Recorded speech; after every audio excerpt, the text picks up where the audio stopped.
Born in the 70s, feeling like I'm 21. Mind OG, everybody know me. It's love. They gotta get fly, take your moms out, take her on the town. Everybody that know me by love. You know, I came on my name. I did a little time in Annandale, Border Town. I got knowledge of self through the 5 percenters, you know. Okay. And that's how I live, man. Like, everything I do is about love, you know what I'm saying? But there's a thin line between love and hate. So I treat everybody the same going into the relationship. Okay. You know what I'm saying? So I show love to everybody, and until they cross me, you know what time it is. It's hate.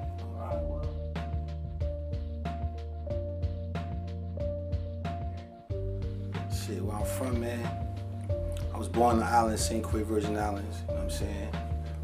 My father was the police. I hate the police. I love my pops though, you heard? You know what I mean? And when I was in the islands, man, you know, I ended up in New York, Brooklyn. You know, I was raised in Brooklyn, went to PS 307. I lived on Willoughby, downtown. I lived in Coney Island, Fort Greene. My mom's from Fabricate Projects, you know what I mean?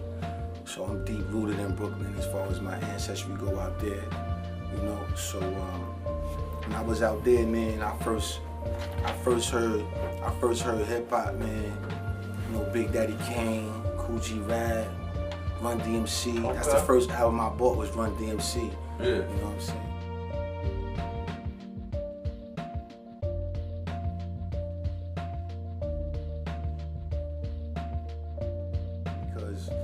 I didn't feel like I could do the music shit until I heard 36 Chambers, Wu-Tang.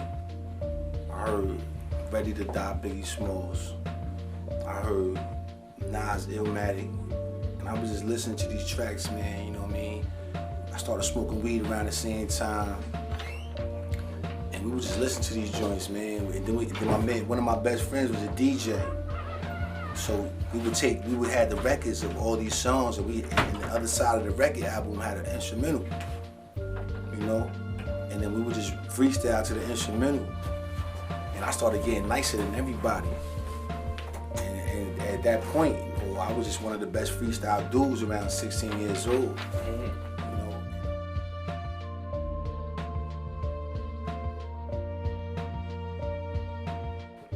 There's a good friend of mine. I call like my family, man, brother from another mother, my boy K, man. You know, we started out, we met by chance, man. It wasn't even something that was supposed to happen. We met, and the way he lived his life and I lived my life, we just, you know, we had a bond. You know, we got a lot of similar, we have a lot of the same qualities. Okay. And he was a great artist, a great lyricist, you know. And I, at that time, I was like a hook king, you know. I had the hooks.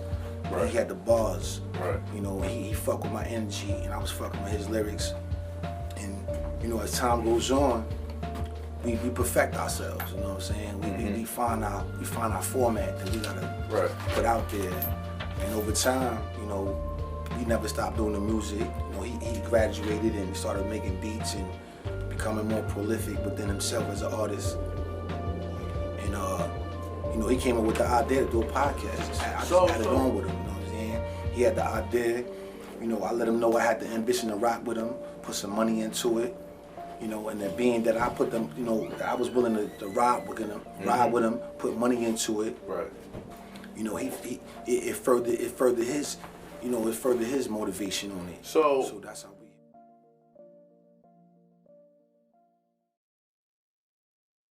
You have right now. Man, my top 5 is 100, man. My top 5 cannot be fucking, you can't knock my top 5. You might disagree, but you can't knock my top 5. Okay, so what is it? Number 1 is Tupac. You know what I'm saying? Number one is Tupac, man. Okay. Like, who could fuck with Pac, man? Honestly.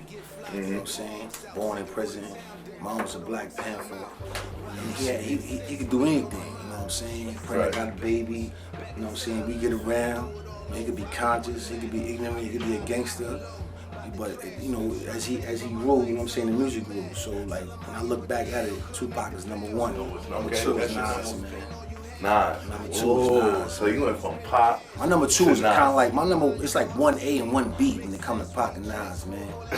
You know what I'm saying? Because Nas is just, who could do it better than Nas, man? Like, so intellectual, you know what I'm saying, knowledgeable, conscious, instead at the same time being hip hop. You know what I'm saying? It's very hard to do, to be conscious and be knowledgeable of yourself and what you're saying, and still at the same time be respected from be respected from all people, you know, across the planet. So Nas is number 2. I gotta put M in there, man. I gotta put M in there. So when I heard M, I was doing Time and Annadale. And I ain't like M first joint. My name is. That shit was trash. Like that shit was like not me. You know what I mean? I'm doing time on gun charges and shit like that. So I ain't feel that.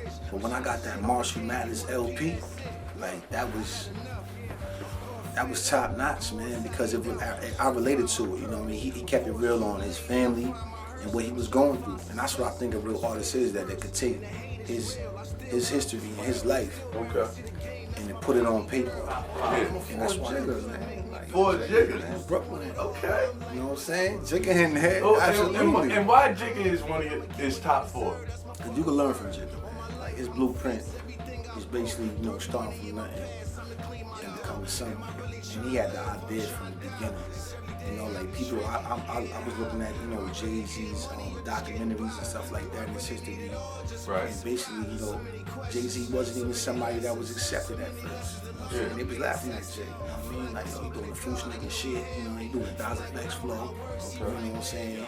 Main source and all that shit. You know what I mean? Yeah. And then, like, every time you heard Jigga, just got better. It got more related to the truth. And I remember I had my first job at UPS, and I got my license, and I had a Galant. I had like a 93 Galant. That's all I played, man. All I played was Reasonable Doubt. And to this day, that's like, I'm still rocking in my shit. So, you know, and he hasn't lost a step, you know, at the end of the day. So, if Drake is writing his shit, if that's what he doing, I gotta give it to him. Alright, Based on what he's doing right now, you can't knock it. If he writing that shit, oh, he got it, you know what I'm saying? He's a legend, you know? So you got your top. He'll be Pac, but he ain't had no more. So, it's Nas. I love working with Nas, man. I relate to Nas. He from Queens. I live in Queens, Bicep Village, Jamaica, Queens, you know what I'm saying? And I feel like I identify with him, so it had to be Nas. I think that me and Nas get in the studio, whatever beat he play, I'm right there with him, you know? Like when I'm doing a hook, or he doing a hook, we gonna be right in line. Like I feel like we already in line. We just ain't meet yet. So I want my whole crew to be successful. You know, we all start at one point. You know, we just listen to music. Then we have another point where we doing music.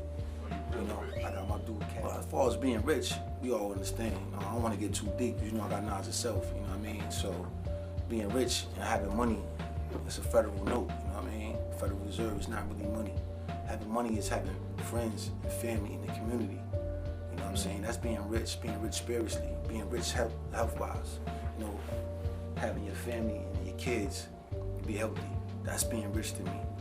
Because everything sparks from there. If I'm unhealthy, I can't do this shit right here. If my spirit ain't right, then my music ain't right. So that's what it means to me. You know? Shout out to anything, you good? Yo, man, I just want to give a shout out to everybody that helped me out in everything in my life. And number one is my motherfucking wife, man. You know what I'm saying? Ronnie Bonnie. Love you.